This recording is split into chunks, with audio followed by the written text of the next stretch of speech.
Bonsoir et bienvenue dans cette nouvelle vidéo. Aujourd'hui, je vais vous entretenir par rapport aux origines africaines du développement personnel. Vous savez, chers amis, dans ma vidéo précédente, je vous avais dit que le développement personnel a été toujours pratiqué depuis la nuit des temps, même si il n'a pas toujours existé en tant que théorie organisée. Aujourd'hui, nous allons voir en quoi vraiment ce concept a vraiment des origines africaines, si vous me permettez de le dire ainsi.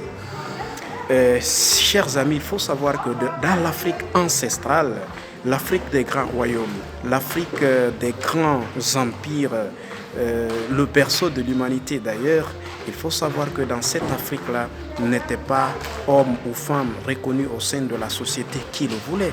Il fallait vraiment le mériter parce qu'il y avait tellement de cérémonies, tellement de codes, tellement vraiment d'étapes à franchir pour être reconnu vraiment avec honneur au sein de la société, dont on vivait. Donc, il y avait un tas de conditions, il y avait un tas de choses, il y avait vraiment des organisations qui faisaient en sorte que les hommes étaient obligés de se dépasser. Voyez-vous, chers amis, d'ailleurs, parmi ces rites initiatiques qui étaient pratiqués dans l'Afrique ancestrale, l'on se souvient que lorsqu'on était adulte, on avait droit à la parole que lorsque on devenait adulte. Tant qu'on est adolescent, on n'a pas droit à participer aux grandes décisions de la cité. D'accord, on n'a pas droit même à se marier ou à avoir une terre qui nous appartient et qu'on peut travailler. D'accord? Et donc, pour quitter cette étape et devenir vraiment un homme reconnu au sein de la société ou une femme reconnue au sein de sa société, il fallait suivre tout un rituel. Par exemple, il fallait être exigé ou alors être circoncis, par exemple. Et vous savez, par exemple, ces pratiques étaient vraiment douloureuses. D'accord? Mais ça ne s'arrêtait pas là, parce que généralement, ces concernés étaient invités dans des lieux où on les inculquait en plus de la pratique de l'excision ou de la circoncision. Il y avait aussi vraiment des enseignements de sagesse qui leur permettaient d'avoir un certain nombre d'informations pouvant les préparer à affronter les réalités de la vie. Certains même sortaient avec certaines connaissances thérapeutiques, bien sûr, puisqu'on les enseignait aussi des incantations. Donc on les initiait par rapport à un certain nombre de choses. Et quand ils sortaient de cela, ils ont franchi déjà une étape et ils ont les informations qu'il faille. Ils sont devenus des hommes, ils sont devenus des femmes, d'accord? Et à partir de cet instant-là, ils peuvent participer aux grandes décisions de la cité, ils peuvent se marier, ils peuvent par exemple avoir un lopin de terre où ils pouvaient travailler par exemple. Ça, c'était leur droit. Mais ils avaient aussi les devoirs. Par exemple, participer à l'éducation sociale des enfants, participer à l'organisation, à la réussite organisationnelle de la société. Par exemple, défendre sa terre une fois qu'elle est attaquée. Tout ça faisait partie de leurs devoirs.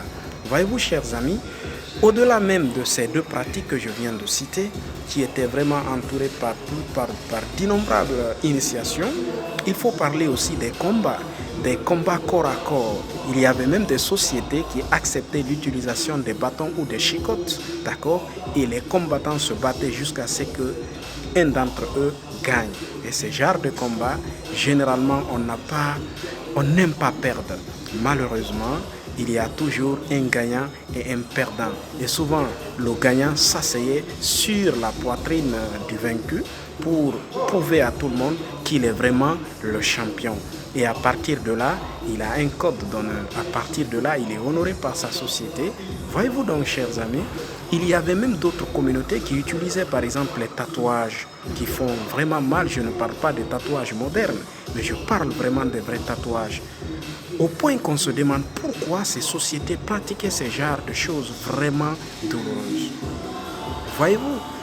Et donc, la question qu'il faille se poser, c'est est-ce que nos ancêtres faisaient tout ça pour amuser la galerie?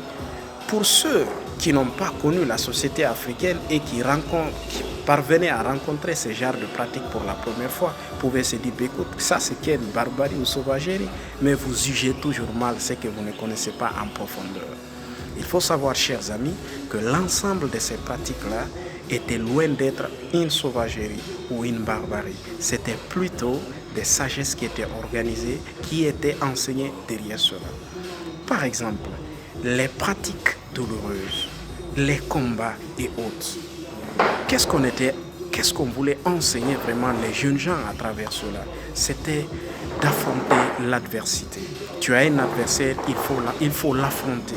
D'accord? Même si parfois tu vois que tu as tendance à croire que l'adversaire est plus fort que toi, mais attention, du moment où tu n'as pas de choix, tu es venu dans cette vie, tu dois combattre, soit pour gagner ou pour perdre. Mais fais tout pour gagner, chers amis. Donc les combats, par exemple, les préparer à la résistance, mentalement et physiquement, les préparer à affronter l'adversité, d'accord? Les préparer vraiment à passer par tous les moyens pour gagner, à se dépasser, à devenir toujours meilleur parce qu'on sait si on ne gagne pas, c'est qu'on peut manquer comme honneur et que si on gagnait, c'est qu'on pouvait avoir aussi comme honneur au sein de la société. Donc ce sont des conditions qui étaient réunies pour pousser les gens à devenir meilleurs dans la vie.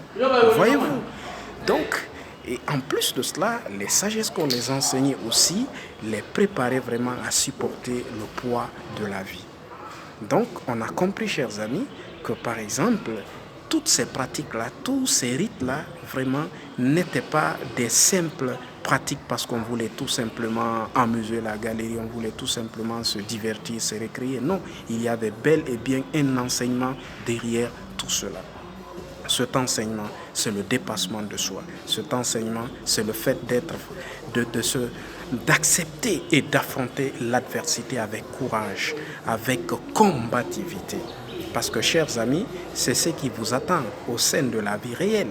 La vie a tellement d'obstacles, la vie a tellement de surprises, la vie a tellement de difficultés. On va vous trahir, on va vous mentir, on va vous abandonner, on va vous faire tellement de choses que si vous n'avez pas vraiment un cœur solide, vous risquez de tout abandonner. Vous avez une entreprise, vous voulez démarrer une entreprise, il y a des gens qui vous lâchent, il y a des difficultés qui se présentent. Si vous ne faites pas attention, vous abandonnez. Donc dans l'Afrique ancestrale, on préparait les gens à affronter les difficultés et à aller de l'avant.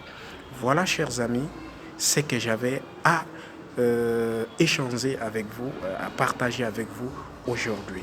Mais avant de vous quitter, je vais vous poser ma question fétiche. Qu'allez-vous faire de tous ces enseignements avant la prochaine vidéo? Merci vraiment et à très très bientôt. Au revoir.